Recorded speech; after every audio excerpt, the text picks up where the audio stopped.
সন্ধ্যা হয়ে গেছে খাওয়াতে খাওয়াতে। দেখো বাইরের সন্ধ্যা হয়ে গেছে, 4:30টার সময় খাওয়াতে বসেছি। তো এরকম অ্যান্টিক পিস তোমাদের কার কার ঘরে আছে আমাদের একটু কমেন্ট করো। দেখো আমার ঘরেও আছে, কিন্তু দেখো টিভি দেখবে, খাবে, কিন্তু ক ঘন্টায় যে খাওয়া শেষ হবে তার ঠিক নেই। ক ঘন্টায় যে খাওয়া শেষ হবে তার ঠিক। মাংকু ভাত,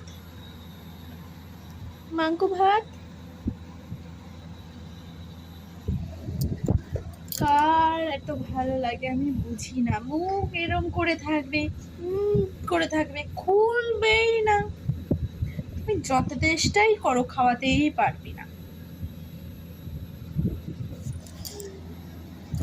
এতগুলো জিনিস দেখেও মুখটা আমার এরম করে থাকতে হয়, কারণ